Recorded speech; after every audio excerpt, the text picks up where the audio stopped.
Mi nombre es Juliana Ramírez Rojas, hago parte de Ciudadanías para la Paz, que es una plataforma nacional de paz, y estoy articulada o soy más bien delegada al Comité Nacional de Participación en la Comisión 5, que es la que trabaja procesos urbanos, vivienda, personas en condición de discapacidad, medios alternativos, comunidades basadas en la fe y la región Caribe.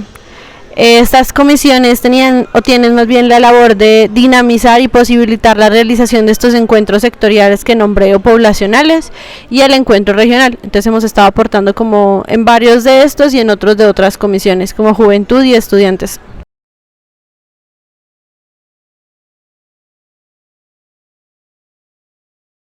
El Comité Nacional de Participación es una instancia transitoria de la Mesa Nacional de Diálogo.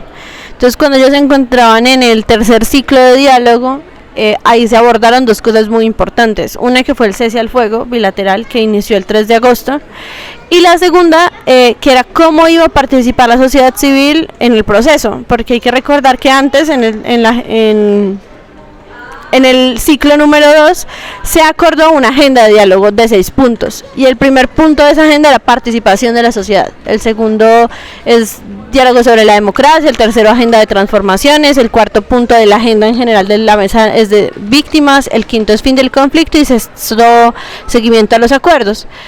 Entonces, si uno se pone a ver eso, pues en este tercer ciclo, cuando la mesa se sienta, tanto los delegados del gobierno nacional como del ELN se preguntan por cómo va a participar la gente, ¿cierto?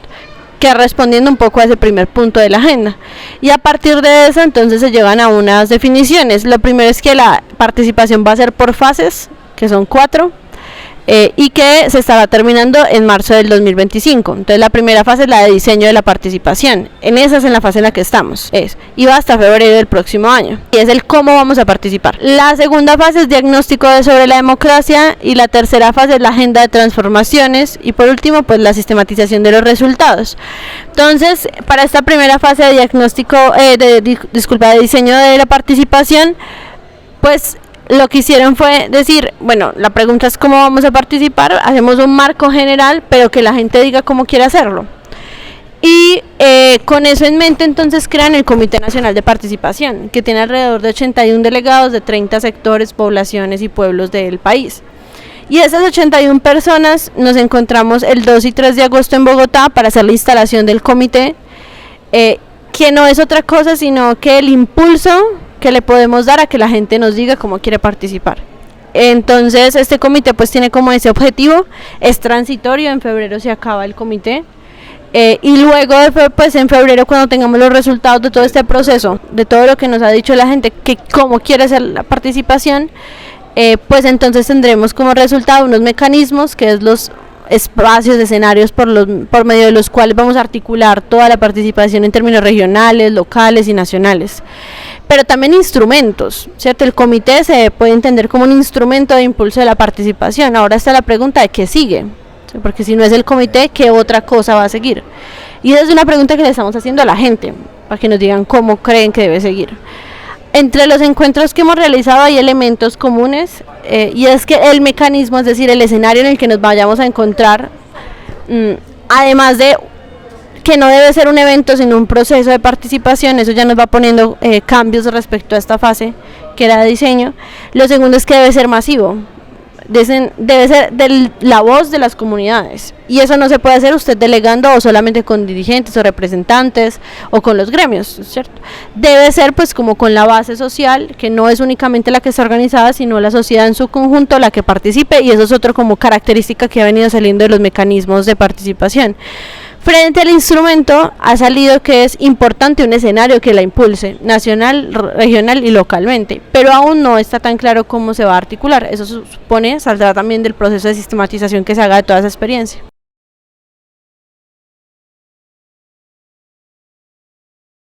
El Comité Nacional de Participación tiene 5 comisiones. La primera trabaja ambientalistas, mujeres, personas privadas de la libertad y algunos elementos de diáspora, y la región Orinoquía y Amazonía.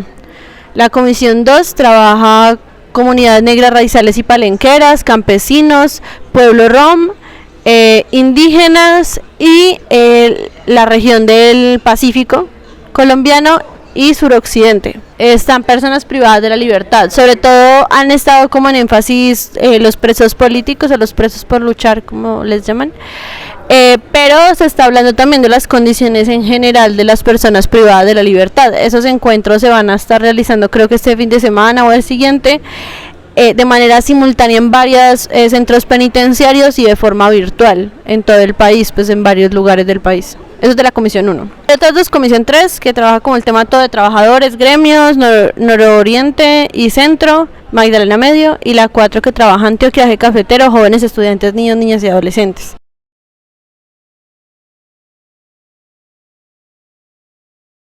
Los ánimos que tiene la gente para participar lo desbordan. Entonces, para un encuentro que es de 150 personas, pues tenemos en un mapa de actores 200, 300 organizaciones. Creo que eso es positivo, en tanto nos permite ver que hay grandes sectores de la sociedad que están dispuestos y tienen toda la energía y la posibilidad de construir este proceso, pero también nos hace ver que es poco lo que hemos logrado frente a lo que hay que lograr, ¿cierto? Que esa participación, que en esta fase, si uno se pone a hacer un poco la cuenta, cada encuentro tiene alrededor de 150 personas, son 20 encuentros sectoriales, poblacionales y 10 encuentros territoriales sin contar los preencuentros. Eso nos da un alrededor como de 4.000 personas. Eso nos pone en como en un reto, porque si en esta fase logramos ya articular 4.000 personas, pues ¿qué nos espera para las próximas? Hemos dicho que incluso la participación debe llegar a ser de millones de personas. Y eso ha venido implicando que incluso ahorita se vean unas falencias o una crítica como al proceso, y es el término de comunicaciones y pedagogía. La gente que está organizada pues de pronto sabe lo que está pasando porque se le está convocando estos espacios, pero la sociedad en su conjunto no sabe muy bien qué es lo que se está haciendo, y creemos que en eso es lo que hay que profundizar para que ese proceso sea exitoso, también en términos de evaluación de cómo ha ido el proceso hasta ahora. También es cierto que estamos aprendiendo sobre la marcha, pero también la oficina del Alto Comisionado para la Paz tiene que comprometerse de manera más asidua con la verdadera garantía a todo ese proceso en diferentes elementos, ¿no? Uno de ellos es en la garantía logística, pues que la gente realmente pueda llegar, porque los procesos están siendo un poco torpedeados por todo el tema de operadores, bueno, que uno pensaría es tangencial, pero cuando uno se va a la práctica pues no llega gente porque no le llegaron los tiquetes muy pronto, bueno, cosas de ese tipo, y creemos que eso tiene que ver con un sentido también operacional de la institución que debe ser ajustado, pero también cuando hablamos de esa garantía nos referimos a las garantías de seguridad. En este momento participar en suroccidente está siendo muy difícil, ¿cierto? Mientras había, porque está suspendido en este momento, un diálogo abierto con el MC, pues se siguen estigmatizando, señalando, hostigando a movimientos y procesos sociales que quieren participar y transformar el país. Entonces creemos también que la política de paz total lo que debe implicar también es garantizar que la gente pueda participar donde quiera estar, y eso implica pues que el gobierno también ponga unos límites a esas condiciones.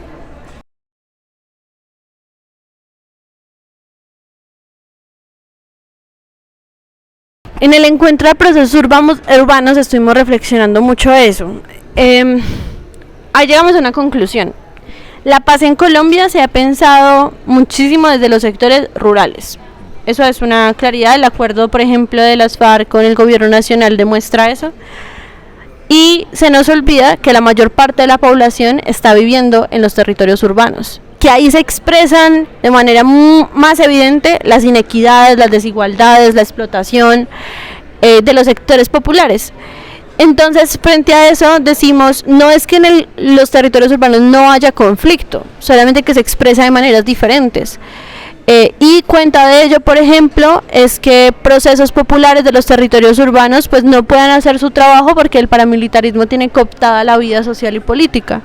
Y decimos, eso es una de las causas del conflicto también. En ese sentido es necesario poder transformar desde lo estructural los territorios urbanos, y para eso en el encuentro de procesos urbanos se habló incluso de apostarle en este proceso de paz a la reforma integral urbana, que implica, entre otras cosas, que la gente pueda planear su territorio, es decir, una reforma a la Ley Orgánica de Planeación Territorial, porque lo que nos damos cuenta es que otra gente planea donde nosotros hemos construido y transformado pues para la vida.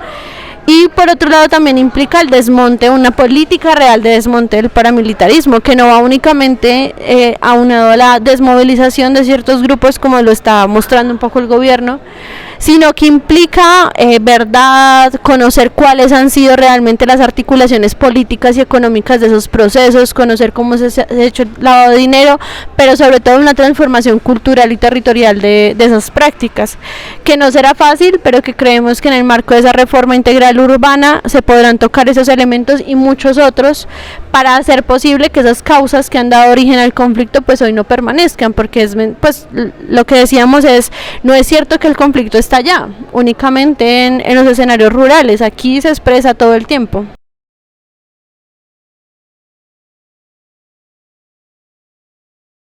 En este momento, e incluso estamos pues en el encuentro de vivienda, en la instalación que se acaba de hacer, ambas partes reconocen que la mesa está en crisis.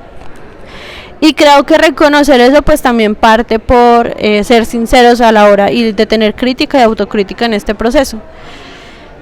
Se supone que el ciclo de negociación, el quinto ciclo de negociación que ya va a empezar, debe posibilitar que las partes puedan avanzar en ponerse de acuerdo frente a lo fundamental.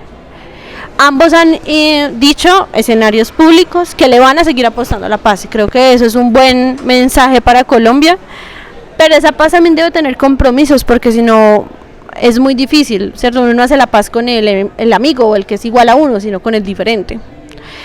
Entonces reconocemos, por ejemplo, que han habido dificultades en términos del cese al fuego, de las garantías de la sociedad civil.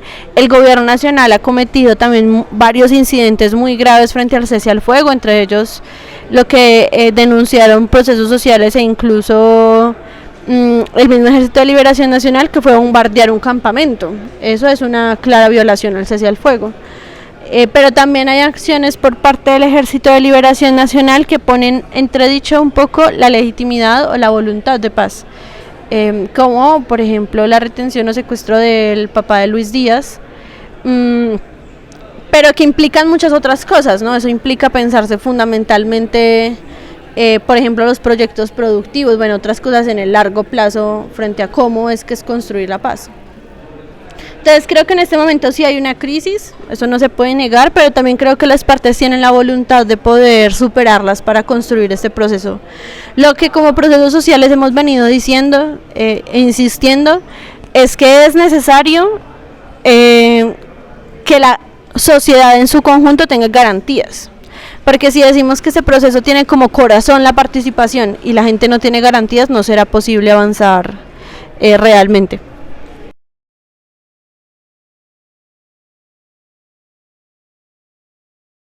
Creemos, por un lado, que la sociedad está teniendo una oportunidad de encontrarse con otros y otras, de reconstruir el movimiento social y más allá del movimiento social, de posibilitarle a la sociedad en su conjunto, tanto la que no está organizada, poder pensarnos de nuevo una paz, ¿cierto? Creo que eso es una gran oportunidad que tenemos, pero eso nos pone en retos organizativos, de compromiso, de juntarnos en los mismos territorios que a veces no es tan fácil y que creo que estamos llamados a eso en este momento.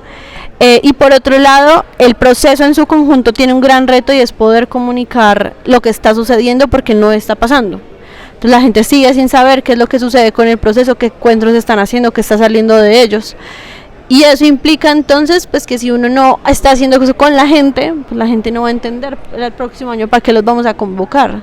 Eso es necesario pues profundizarlo. Por ejemplo, en el encuentro educativo también queda un reto y es cómo es que las instituciones de educación se van a comprometer realmente con el proceso, poniendo toda su capacidad institucional al servicio de la paz, y creemos que en ese sentido es que deben ir los demás esfuerzos que se sigan haciendo de aquí a que se termine el proceso e incluso pues esta fase de diseño de la participación.